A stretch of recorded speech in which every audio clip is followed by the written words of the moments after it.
Kesyirikan di bulan Suro. Muharram adalah bulan tahun baru dalam kalender Hijriyah. Orang Jawa menamakannya bulan ini dengan istilah Suro. Mungkin nama ini diambil dari kata Asyura, yaitu tanggal 10 Muharram. Latar belakang diistimewakan hari Asyura karena pada hari tersebut dianjurkan bagi kaum muslimin untuk melakukan puasa. Hal menarik yang layak untuk dibahas di sini adalah keyakinan sebagian orang Jawa yang menganggap bulan ini sebagai bulan sial. Setiap orang yang punya agenda acara, mau tidak mau harus ditunda bulan depan atau dibatalkan. Anehnya, keyakinan yang tidak bisa diterima akal yang fitrah ini tidak hanya hinggap di masyarakat pedalaman, tetapi juga merasuk kepada sebagian kalangan yang berpendidikan dan mengenal teknologi, seperti kalangan akademisi, yaitu mahasiswa dan dosen, dan orang-orang terpelajar lainnya. Andaikan tidak ada hubungannya dengan surga dan neraka, bisa dikatakan ini adalah satu adat yang biasa dan tidak perlu dibahas. Namun dalam kacamata agama Islam, keyakinan dan anggapan sial di atas termasuk salah satu bentuk perbuatan syirik. Satu dosa yang sangat besar, lebih besar dibandingkan dosa-dosa besar lainnya, dan kesyirikan tidak akan diampuni oleh Allah jika dibawa mati oleh pelakunya dan ia belum bertaubat kepada Allah. Mengerikan bukan? Lebih mengerikan lagi jika banyak orang yang melakukannya namun tidak memahami hukumnya. Bisa dibayangkan, pelakunya akan merasa dirinya tidak berbuat dosa, padahal dia tengah melakukan perbuatan kekafiran. Pada hakikatnya, dia sedang melakukan kesyirikan, sementara dia tidak tahu kalau yang ia lakukan adalah kesyirikan. Bagaimana ia akan bertaubat kepada Allah apabila ia merasa tidak melakukan kesalahan? Akhirnya dia mati membawa dosa syirik, satu dosa yang tidak diampuni oleh Allah, wal-iyadu-billah.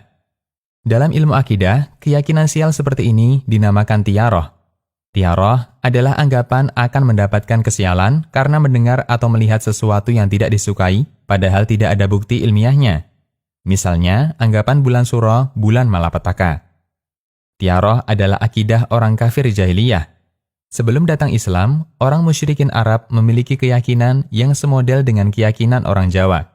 Di antaranya, masyarakat jahiliyah menganggap bulan Safar, yaitu bulan setelah Muharram dalam kalender Hijriyah, sebagai bulan sial. Mereka takut dan tidak mau mengadakan kegiatan apapun di bulan Safar. Mereka juga berkeyakinan sial dengan burung hantu karena mereka menganggap burung hantu adalah lambang kematian. Jika hinggap di atas rumah, kemudian mematuk rumah tersebut, pertanda sebentar lagi akan ada anggota keluarga rumah tersebut yang akan meninggal. Ketika Islam datang, Nabi SAW menghapus keyakinan ini. Beliau bersabda, yang artinya, tidak ada penyakit yang menular dengan sendirinya, tidak ada keyakinan sial karena sebab tertentu, tidak ada keyakinan tentang burung hantu, dan tidak ada kesialan bulan Safar. Hadis riwayat Bukhari dan Muslim. Namun uniknya, keyakinan ini dihidupkan lagi oleh sebagian kaum muslimin Indonesia. Hanya saja bulannya berganti. Jika masyarakat jahiliyah meyakini bulan Safar sebagai bulan sial, maka orang Jawa meyakini bulan Suro atau Muharram sebagai bulan sial. Hukum tiaroh. Nabi SAW bersabda, yang artinya, tiaroh adalah syirik, tiaroh adalah syirik. Beliau ulangi 3 kali. Hadis riwayat Abu Daud dan Turmudi. Dalam hadis ini, Nabi SAW menegaskan status perbuatan tiaroh dan beliau mengulanginya sebanyak 3 kali. Menunjukkan betapa pentingnya hal ini untuk diingatkan. Tiaroh dikatakan bentuk kesyirikan dan mengurangi tauhid seseorang karena dalam tiaroh terdapat 2 hal. 1. Memutus tawakal kepada Allah dan bertawakal kepada selain Allah. 2. Bergantung pada sesuatu yang tidak ada hakikatnya. Ulama menjelaskan bahwa hukum tiaroh sebagai perbuatan kesyirikan dirinci menjadi 2. A. Syirik kecil, yaitu tidak menyebabkan keluar dari Islam. Jika kejadian aneh, bulan Suro, burung hantu, atau yang lainnya dianggap sebagai sebab kesialan. Meskipun dia meyakini bahwa pencipta kesialan itu sendiri adalah Allah. Perbuatan ini digolongkan kesyirikan karena pelakunya bersandar pada sesuatu yang dia yakini sebagai sebab munculnya kesialan, padahal itu bukan sebab. B. Syirik besar, yaitu pelakunya diancam dengan kekafiran. Jika diyakini bahwa bulan Suro yang mengatur terjadinya kesialan, bukan Allah. Keyakinan ini sama dengan menganggap ada makhluk yang bisa mengatur alam dengan mendatangkan bencana atau sial. Qaulul Mufid, Syarah Kitab Tauhid. Pengaruh tiaroh. Setiap orang yang terjangkit penyakit tiaroh akan terjebak dalam 2 keadaan yang dua-duanya tercela. Pertama, membatalkan agenda yang telah direncanakan karena takut akan tertimpa kesialan. Perbuatan ini sangat tercela karena persis sebagaimana yang dilakukan orang musyrik jahiliyah. Pelaku perbuatan ini telah terjerumus dalam kesyirikan yang statusnya sebagaimana rincian tentang syirik di atas. Nabi Shallallahu Alaihi Wasallam bersabda, yang artinya, barang siapa yang membatalkan agendanya karena tiaroh, maka dia telah berbuat syirik.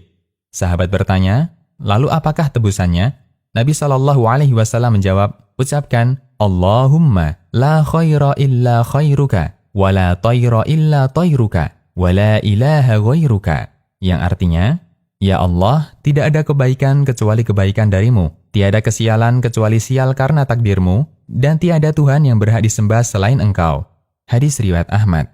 Kedua, tetap melakukan agenda kegiatan yang telah dijadwalkan, namun disertai dengan perasaan was-was dan khawatir, jangan-jangan nanti sial.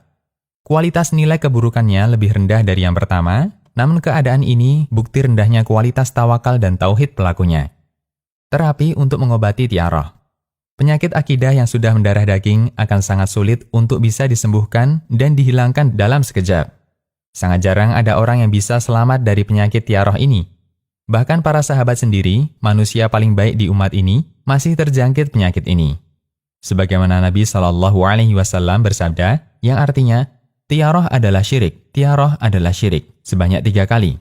Kemudian Ibnu Mas'ud radhiyallahu anhu mengatakan, tidak ada seorang pun di antara kita kecuali terjangkit dalam hatinya penyakit tiaroh ini. Hanya saja Allah menghilangkannya dengan tawakal kepadanya. Hadis riwayat Abu Daud dan Tirmidzi. Maksud perkataan Ibnu Mas'ud adalah munculnya perasaan was-was yang dialami para sahabat. Aunul Ma'bud Syarah Sunan Abi Daud.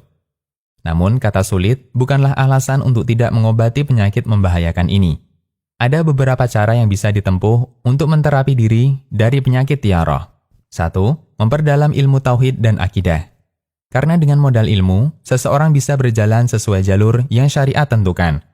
2. Memahami dan meyakini bahwa segala sesuatu yang ada di alam ini mutlak berada di bawah kehendak dan kekuasaan Allah Subhanahu wa Ta'ala.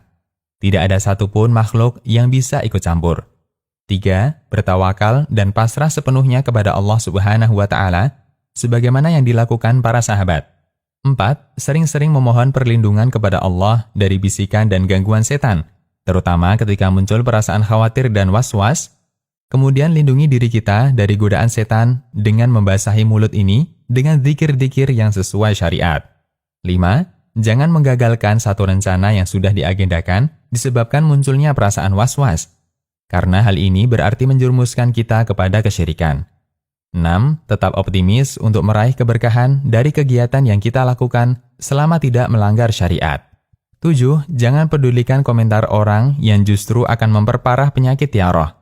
Bergaulah dengan orang-orang yang bisa membantu kita untuk memperbaiki tauhid dan mempertebal tawakal. 8. Lupakan segala bentuk kegagalan dunia dan pasrahkan hasil usaha kita kepada Sang Pengatur alam semesta. Demikian, semoga bermanfaat. Konsultasi Syariah.